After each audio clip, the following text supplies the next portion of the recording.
Shalom, Bapak Ibu Saudara. Renungan kita saat ini kita ambil tema mengenai buah ya.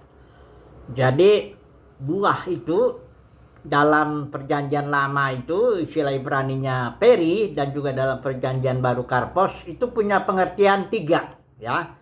Yang pertama pengertiannya itu buah itu adalah produk tentu dari tanaman ya, berbagai tanaman. Kemudian yang kedua pengertiannya itu buah itu pun keturunan ya daripada hewan dan manusia, itu disebut buah juga ya. Kemudian yang ketiga ini ya pengertian figuratifnya ini yang penting juga ini, yaitu buah itu adalah akibat atau hasil daripada perbuatan manusia. Termasuk Yohanes Pembaptis juga menuntut mana buah pertobatan ya dan sebagainya. Oke.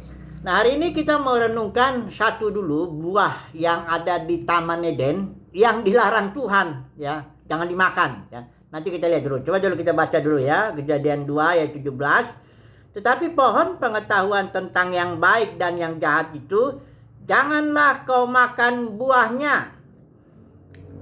Sebab pada hari engkau memakannya pastilah engkau mati. Nah, kita harus tahu dulu ini buah pohon pengetahuan ini simbol ini ya. Karena nggak ada di dunia ini pohon yang namanya pohon pengetahuan. Juga pohon kehidupan pun nggak ada juga ya. Yang ada pohon mangga, durian ya, alpukat dan sebagainya. Jadi ini simbol. Bahkan Taman Eden itu pun simbol sebenarnya. Simbol daripada kerajaan sorga di bumi ini dalam kondisi manusia pada tahap awalnya ya. Ketika manusia pertama diciptakan, dia belum tahu yang baik dan yang jahat, dia innocent lagi. Dia belum kudus karena belum makan pohon kehidupan, belum makan juga belum berdosa karena belum makan buah pohon ini yang dilarang ini. Nah, kemudian kita tahu bahwa manusia makan buah itulah ya intinya. Tapi ada janji iblis yang perlu kita lihat karena kita nggak usah baca semua ya Kejadian pasal 3. Saya yakin saudara udah tahu lah ceritanya ini. Iblis janji kalau kau makan buah ini nggak mati kok, kata iblis ya kepada Hawa ya. Tapi engkau akan terbuka matamu, engkau akan menjadi seperti Elohim, menjadi seperti Tuhan, tahu yang baik dan yang jahat. Perkataan iblis itu dalam satu pengertian tertentu benar loh. Karena Tuhan bilang begini di ayat yang ke-22 itu ya. Coba saudara perhatikan ya, berfirman Tuhan ini, sesungguhnya manusia itu telah menjadi seperti salah satu dari kita. Ya. Apa maksud Tuhan? Tahu tentang yang baik dan yang jahat. Jadi memang benar setelah manusia itu makan buah pohon terlarang itu, buah pohon pengetahuan itu, dia menjadi sama. Sama seperti ya, seperti Tuhan. Dalam pengertian, tahu yang baik dan yang jahat. Tapi yang disembunyikan oleh iblis itu adalah bahwa manusia, pohon itu memang benar-benar membuat manusia itu independen. Putus hubungan dengan Tuhan dan dia menjadi mandiri gitu. Egonya itulah Tuhannya ya. Dan dengan egonya yang adalah Tuhannya itu, dia menentukan baik dan jahat itu sendiri, dia tentukan sendiri ya. Pengetahuan masing-masing bangsa, suku, ras atau apa manusia primitif, dia punya yang baik dan yang jahat. Itulah dia lahir agama-agama.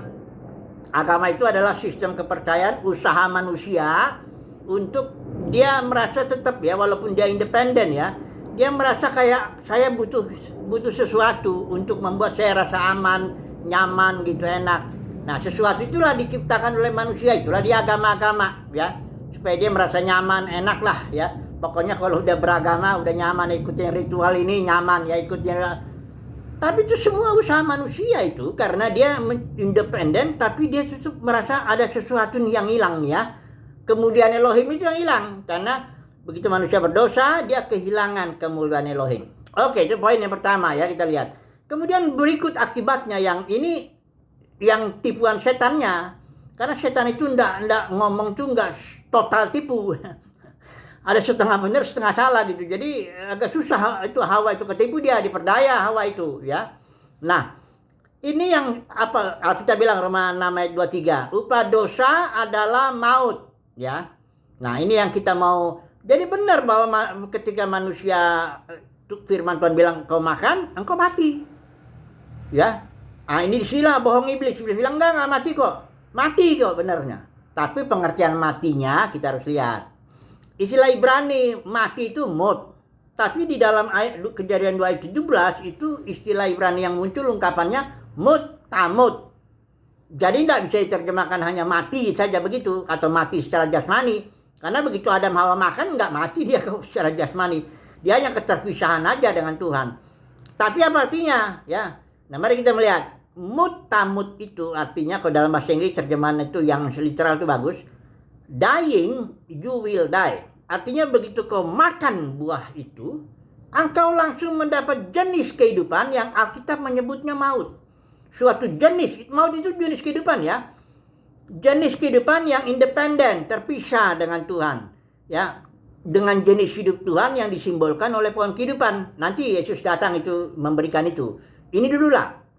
Jadi maut itu suatu jenis kehidupan di mana manusia menjadi independen, bersandar kepada pengetahuannya baik dan jahat, dan dia salah satunya membuat agama. Itu salah satu ya, usaha manusianya ya. Nah, jadi itu mutamut itu dying, you will die. Artinya setelah engkau dapat jenis hidup maut itu, pada gilirannya nanti engkau akan mati secara jasmani.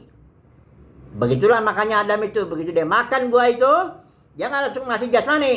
Tapi dia langsung mendapat jenis hidup yang namanya maut, jenis hidup independen dari Tuhan, ya, yang pada gilirannya ada makan mati secara jasmani. Itu makanya ada masih ada umur 900-an atau sebagainya ya. Itulah dia upah dosa akibatnya.